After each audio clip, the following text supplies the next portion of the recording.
자, 추석 전 꼭 알아야 할 밥상머리 토크 완벽 대비. 이거 밥상머리 토크 잘못하면 이거 상 뒤집어집니다. 상도 뒤집어질 뿐만 아니라 일단 친척들이 모여 앉았는데 대부분 이제 공통 주제 시사 주제 아니겠습니까? 그렇죠. 그런데 시사 주제인데 끼지 못하면 어떻게 해?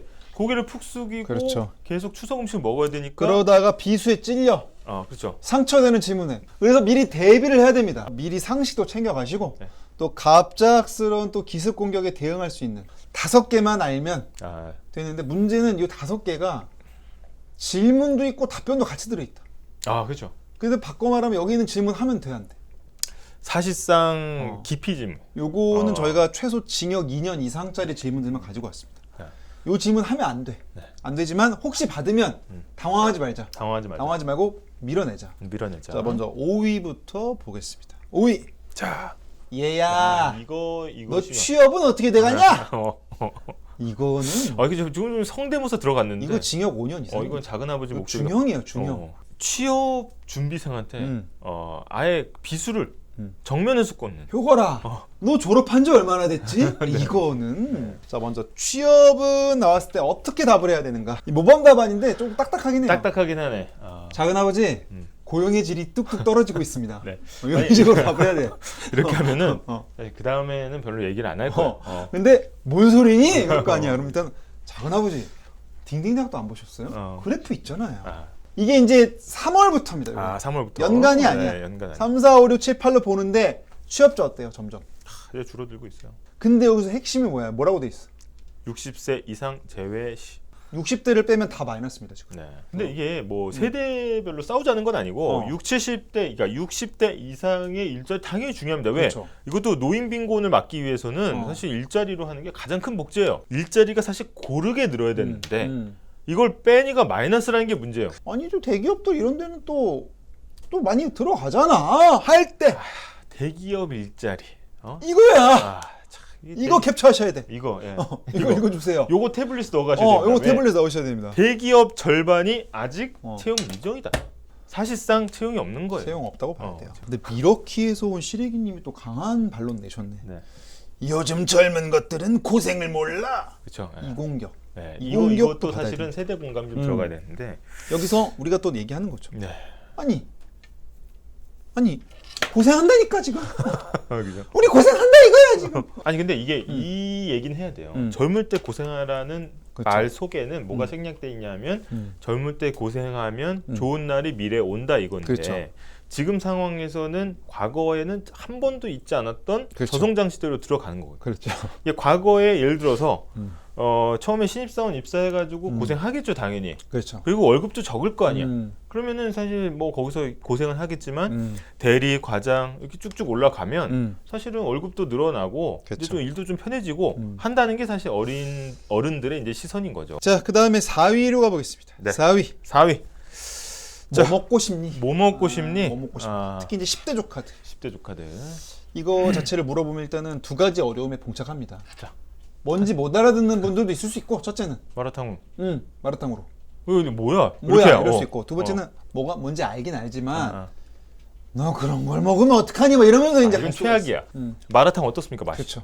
굉장히 맵잖아요. 그렇죠. 맵고 막 짜고 이런데 딱 먹고 나서 후식으로 달달한 탕후루 먹는. 근데 아이들은 이렇게 반격할 수 있어요. 그럼 술은 왜 먹는데? 그렇지. 그냥 그 쓴 걸 왜 먹어? 그렇죠. 네, 사실 그래서 평행선으로 끝나지 않는다. 이게 20대만 해도 좀 후순위예요. 네. 근데 10대가 압도적입니다. 압도적이죠. 그래서 제가 아들 컨텐츠를 보니까 우리 아들도 보는 컨텐츠가 대부분 이제 먹방 같은데 탕후루가 많다. 그렇죠. 근데 탕후루가 이런 때 이렇게 단 과일만 있는 게 아니고 뭐 온갖 탕후루가 있어요. 그래서 그걸 보면서 약간 대리만족을 하더라고. 일단 그 탕후루가 가져오는 갈래가 2가지입니다. 네. 일단 첫 번째는 건강이에요. 중학교 2학년 이 모양의 하교 식사를 따라가 본 겁니다. 네. 일단 마라탕 한 그릇 먹죠. 호로록 먹으니까 근데 나트륨 하루 권장량 꽉 채워버립니다. 이미 한 그릇에 끝나버렸어. 네. 아침에 먹은 건 다 초과 나트륨이라는 거고. 네. 그 다음에 디저트 한 잔 먹는 거죠. 하나. 네. 탕후루 하나. 요거 한 꼬치 하나 먹으면 당이 일단은 하루 권장 섭취량의 절반이 차버립니다. 근데 그러고 끝내는 게 아니야. 목이 깔깔하잖아. 그렇죠. 부드러운 초콜릿 스무디 한 잔. 이거 보니까 이제 사실은 이제 5, 60대 되시면은 건강에 적신호가 켜지잖아. 네. 그러면 내 기준으로 본단 말이야. 내 렌즈를 딱 껴. 저 친구 그냥 몸이 개판이구만 이렇게 보이는 게 되는데 10대들이 볼 땐 또 이게 완전히 다른 세상인 거죠. 그래서 이제 얘기가 나오는 거죠. 처음에는 이제 큰아버지가 처음에 의도는 좋아. 삼촌이 사주려고 그러는 거야. 야, 뭐 먹고 싶니? 내가 사줄게. 이렇게 질문이 들어가죠. 그러면 나는 물어봤으면 대답을 해야 될 거 아니야. 마라탕으로요? 그러면 외삼촌이 뭐라 그래? 그러면 그건 안 돼. 야, 그건 안 돼. 미숫가루 먹어. 야, 저기 마라탕으로 빼고 딴 거. 너 뭐 녹차 라떼 이런 거 먹어. 치킨 막 기름에 튀긴 거 그게. 야, 그거 먹지 마. 피자. 야, 그거 치즈 다 배에 끼는 거야. 그럼 뭐라고 그래 조카들이? 안 먹어. 내 돈으로 먹는다. 둘 중에 하나죠. 네. 이런 말을 하지 말든가. 물어볼 거면 그냥 사주든가. 네. 아무튼 그리고 이제 3위 가보겠습니다. 3위. 자, 쭉쭉 올라가고 있죠. 이거 차 언제 바꾸니? 이거 굉장히 민감한. 일단은 대답을 이제 해야 되죠. 큰아버님. 지금 전기차가 추락하고 이게 있습니다. 점점 개연성이 좀 멀어지고 있는데. 전기차가 추락하고 있습니다. 아니 차 샀냐니까 왜 전기차 얘기를 이게 나오는 거야. 일단은 그렇죠. 자동차 판매가 꺾이고 있습니다. 네. 나만 못 사는 게 아니야 지금. 다 같이 못 사고 있는데 자동차 판매가 수출은 지금 굉장히 잘 나가고 있어요. 그죠? 북미 시장도 수출은 굉장히 잘 나가고. 그렇죠. 물론 둔화되는 움직임은 있지만, 그렇죠. 하지만 국내 시장은 그렇지 않다. 맞아요. 이게 굉장히 급격한 변화인 게 작년만 해도 만약에 차를 내가 사겠다라고 주문을 넣으면 거의 대기 기간이 어땠습니까? 엄청 길었죠. 엄청 길었습니다. 특히 이제 뭐 하이브리드는 지금도 길지만 가솔린이나 경유차 같은 경우에는 거의 뭐 인기 차종은 8개월, 9개월, 1년짜리도 있었어요. 1년짜리도 있었는데 근데 지금 그게 싹 다 사라졌어요. 지금 뭐 한 달 내로 다 나옵니다. 대부분. 출고가 바로바로 된다. 그 얘기는 뭐냐? 지금 자동차 판매가 굉장히 안 되고 있다. 사실은 주머니 사정이 녹록치 않으면 내구재 바꾸기가 쉽지가 않은데 그렇죠. 지금 내구재 신호가 어때요? 안 좋습니다. 안 좋아요. 근데 우리나라만 그런 게 아니고 전 세계적으로 가전 수요도 부족하고 휴대폰 판매도 줄어드는 게 그렇죠. 사실 내구재 수요가 점점 줄어드는 경기로 가고 있다. 그렇죠. 네. 이러면은 또 물어보십니다. 네. 자연스럽게. 이거죠. 물어봐. 큰아버지가 저한테. 차 언제 사냐? 차 언제 사? 차 바꿨어? 큰아버님, 네. 지금 브렌트유 가격이 $92를 넘어섰습니다. 그래? 그리고 차량 출고 가격이 짧아지고 있어요. 내구재 소비가 주는 상황에서 굳이 저까지 무리할 필요가 있을까요? 이렇게 말을 해. 그러면 이렇게 말하면 큰아버지가 또 아는 척 하신다? 아이고 기름 안 넣는 차 사면 되잖아. 그렇죠. 뭐라고 그치. 물어봅니까? 아니 요즘 꼭 기름값 비싸도 그냥 기름 안 넣고 전기차, 하이브리드 이런 거 사. 얼마인지도 모르시면서. 그렇죠. 자기가 살 것도 아니면서 물어보셔. 그럼 뭐라 그래? 전기차가 추락하고 있습니다. 네. 이 얘기를 하시는 거예요. 여기서 나오는 거야 이게. 사실은 이건 거의 뭐 우물에 독을 타는 거죠. 말을 못하게 만드는 거예요. 그렇죠. 야 기름값 올라? 나도 준비했어. 자 기름 안 넣는 차 사. 그렇죠. 그랬을 때 바로 우물에 독을 타면 된다. 네. 전기차 보조금을 다시 늘린다는 건 어떤 문제겠습니까? 이 전기차 보조금이 사실 전기차가 잘 팔렸어 봐.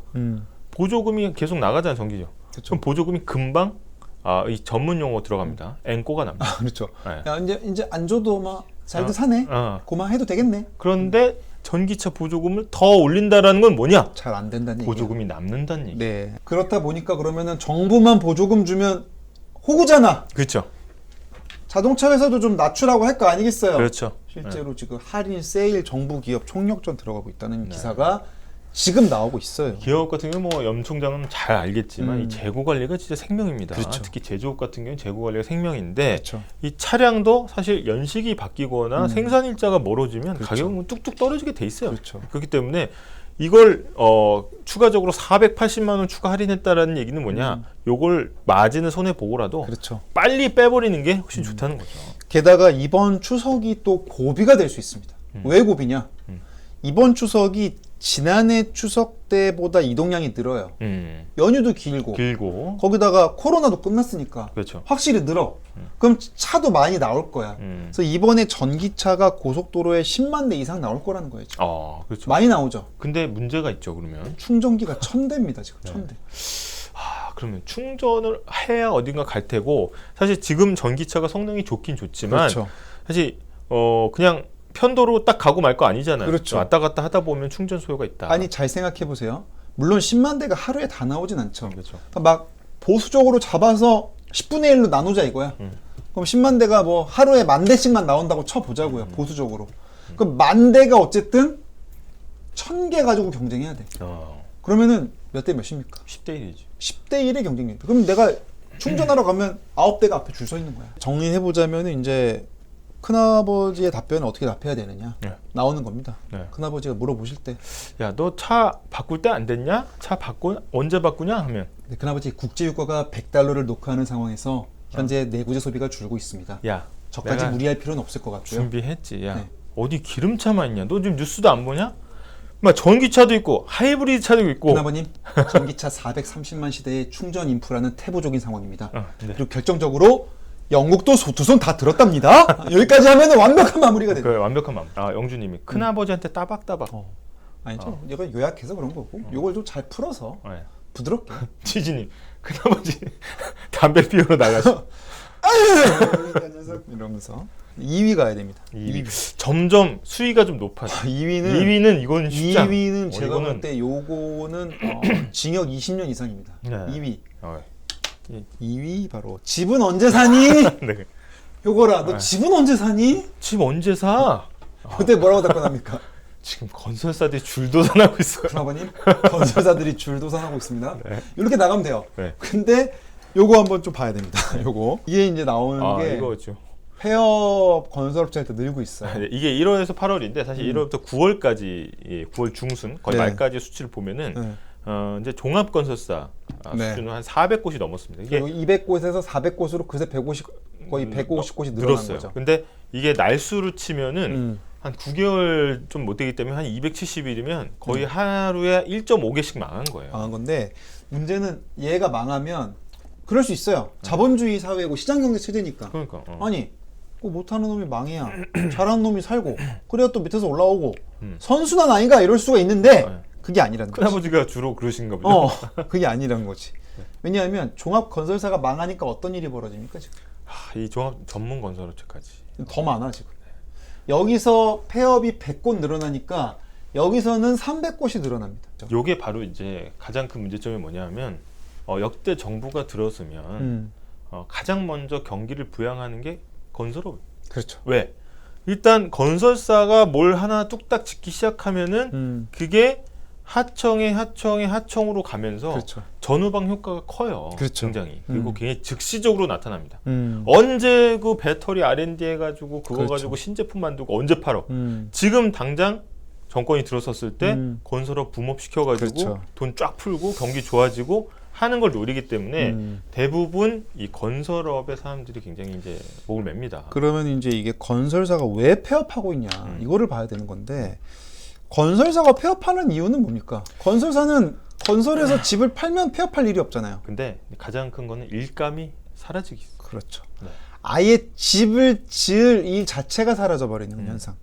일단 그 대표적인 원인은 일단 원자재 가격 상승을 뺄 수가 없죠. 맞습니다. 공사비가 올라가니까 처음에는 이제 사이가 좀 좋을 때는 이제 시공사 이제 좋을 때는 이거 뭐 건설비가 요 정도면 되겠습니다. 그럼 계약서 사인 딱 사고. 근데 시멘트 철근값 오르고 막 하니까 도저히 이 가격으로는 공사를 못 하겠다. 하다가 그게 진행이 못해요. 야, 아예 여기서 손 떼자. 이렇게 되는 거죠. 이사나님이 중요한 말씀해 주셨는데 그동안 건설사들이 방만하게 운영하면 생긴 일 아닌가요? 이참에 정리할 것든 정리해서 경쟁 높인 거 좋다 봅니다. 이게 사실 굉장히 이제 팽팽하게 맞서고 있는데 맞습니다. 왜냐하면 2020년, 2021년 부동산 가격이 얼마나 좋았어요. 그때는 그냥 빈 땅만 보이면 건설사들이 달려들었다. 시행사들이 달려들고 PF 땡기고 조감도 의리번쩍하게 만들어서 돈 땡겨가지고 이거 분양 이렇게 하면 완판하면 얼마 이익이 나고 이런 것들을 세일즈 하다가 부동산 경기가 죽으니까 피해자인 척 호소하고 있다. 라는 게 사실은 지금의 냉엄한 이제 그런 비판도 있는 게 사실입니다만 근데 그런 비판만 있다고 보기에는 경제에 미치는 복합 영향이 너무 큰 건 또 사실입니다. PF 과정을 요약을 해보면 일단은 부동산 호황기에 시행사들이 이제 물색합니다. 어디에 지으면 좋겠다. 그럼 땅이 있잖아요. 땅을 사. 허허 벌판이 있단 말이에요. 근데 그걸 가지고 사실 건설 공사를 하기에는 돈이 턱없이 부족하니까 돈을 대출을 받아야 되는데 그 시행사들은 사실은 영세하고 작단 말이에요.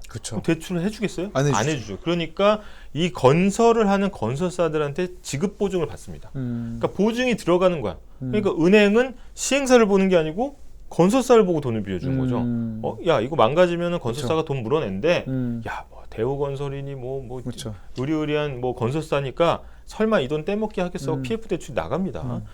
PF 대출이 나갔는데 만약에 이 사업장 자체가 망가지면, 그렇죠. 그럼 건설사 입장에서도 건설사가 아무리 시절 좋을 때 돈을 모아놓는다 하더라도 한 번 PF 막 5천억씩 망가지면 그거 할 수가 없습니다. 그러면 건설사도 전문 용어 나갑니다. 자빠지는 거예요. 자빠지면 은행 대출이 부실화되면서 그쵸. 은행 건전성의 문제가 생깁니다.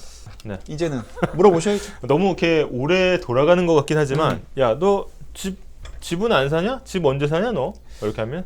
아버님, 강남 일부 지역에 신고가가 있는 건 맞습니다만 전반적인 주택 경기는 부진하고요. 네. 지방의 미분양이 늘면서 건설사들이 줄도산하고 있습니다. 이런 상황에서 PF 대출까지 부실화되고 주택담보대출 금리가 상당히 7%까지 올라가는데 어떻게 제가 집을 살 수가 있겠습니까? 그렇죠. 하면은 담타가 오는 거죠. 담배 피러 나가시는 겁니다. 자, 마지막에 진짜 요거는 무기징역까지도 나올 수 있는. 나는 요거는 이제 무기징역. 요건 무기징역. 징역 2년부터 올라가고 있거든. 이 질문 하시면 안 돼요. 이 질문은 진짜 하시면 안 돼요. 이 질문. 싸우자는 거야. 바로 1위는 너 누구 찍을 거니? 네, 그죠. 너 돌아오는 총선에서 누구 찍을 거니? 야, 여기 앉아봐. 내가 잘 얘기해줄게. 이번 총선은 말이야. 이러면서 모모 대 모모의 구도야 지금. 그렇죠. 네가 좀 잘 몰라서 그러는 건데 이거는 어떻게 보면은 담배 한 대 태우실 수는 있지만 어느 정도 화합이 가능한 주제들인데 사실 종교와 정치는 한 번 이제 등을 돌리는 순간 끝까지 간다. 이재명 민주당 대표가 서울중앙지법에 도착을 했습니다. 그래서 영장실질심사를 받게 되죠. 네. 이게 영장실질심사가 뭡니까? 이 영장실질심사는 사실 법집행이라는 거는 이 영장이랑 인신을 구속하는 거잖아요. 이게 그냥 엄청난 법집행입니다. 그쵸. 근데 그걸 그냥 검사가, 경찰이 그냥 막 잡아다가 그냥 가두면 되겠어요? 안 되겠죠. 그래서 최소한의 안전장치와 권력 분립을 해놓은 거예요. 그렇죠. 그래서 영장을 신청하거나 청구할 수는 있지만 그렇죠. 그거를 발부하는 건 법원의 몫입니다. 네. 그래서 이 사람이 과연 구속해서 수사할 만한 그런 이제 타당함이 있는지를 판사가 보고 법원에서 영장 발부 여부를 결정하는 거다. 이게 영장 실질 심사입니다. 네, 그래서 영장 실질 심사가 사실은 법전에 있는 말은 아닙니다. 네. 정식 명칭은 구속 전 피의자 신문입니다. 오늘이 운명의 날이다. 이거 굉장히 큰 뉴스입니다. 네. 정치권에서는 이제 제1야당의 당 대표가 구속돼서 갇힌 상태에서 이제 수사를 받을 것인지에 대한 결정은 정말 그 향후 정부에 진짜 큰 뉴스. 이게 헌정사상 처음 있는 일이고요. 네. 그 국회의원이 이렇게 체포동의안 통과시키고 하는 이유는 뭐예요? 결국은 일단 뭐 국회와 사실 이제 사법부 그 다음에 이제 정부가 이제 엄연하게 분리가 돼 있기 때문에. 그렇죠. 물리력을 동원하는 거는 사실상 이게 무소불위의 권력이라고 볼 수는 없는 거죠. 그 국민이 뽑은 대표자인 만큼 이 공권력이 혹시나 정치 탄압의 수단으로 악용되는 걸 막기 위해서 국회가 방어권을 마련해 두고 있는 거란 말이죠. 근데 그 방어권이 일단 뚫린 상태야. 민주당 내에서도 이탈표가 나오면서. 근데 국회 회기 중에는 국회의원을 잡아가지 못하게 돼 있습니다. 불체포 특권인데 그걸 사실 포기하겠다는 선언도 하긴 했지만 결국은 국회에서 이제 동료 의원들의 표결로 정했는데 일단 이제 가결이 되면서 체포 동의를 해준 거죠. 뭐 협치라든지 뭐 타협, 그다음에 중재, 뭐 협상 이런 단어가 앞으로 한동안 사라지게 될 거예요. 정치판에서. 그냥 전쟁 모든 거죠. 전쟁이야 전쟁. 전쟁은 특징이 있습니다. 가운데 있는 거 용납을 못하죠. 그렇죠. 피하 구분이. 너 누구 편이야? 그렇죠.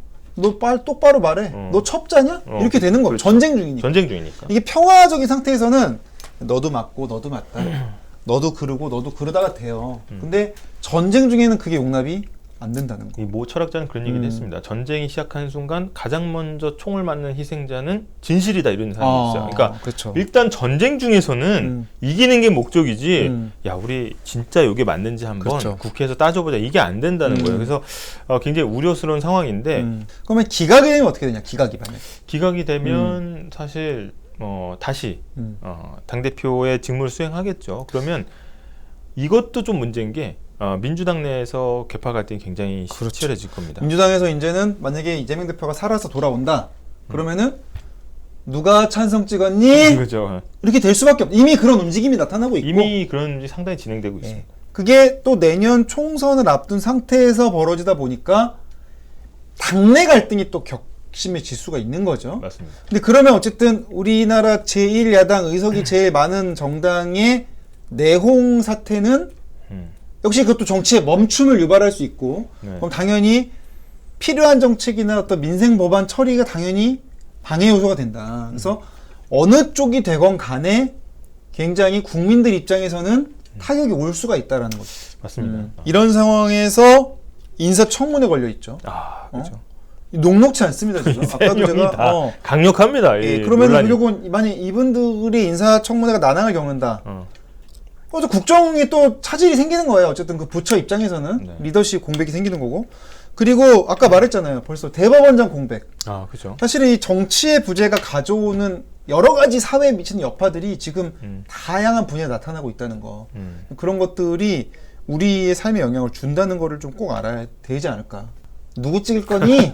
했을 때 여기서 이제 대답을 잘해야 되는 겁니다. 여기서 나 누구 찍을게요 하면 돼, 안 돼? 여기서 말려 들어가면 안 돼. 말려 들어가면 안 되고 정말 여야를 떠나서 이 정치의 부재가 저는 참 걱정입니다. 그런 거지. 그렇죠. 네. 한 단계 위로 가야 돼. 구속이 되면 한 단계 위로 가야 돼. 구속이 되면 다 되는 대로 여야 합의 될 거고요.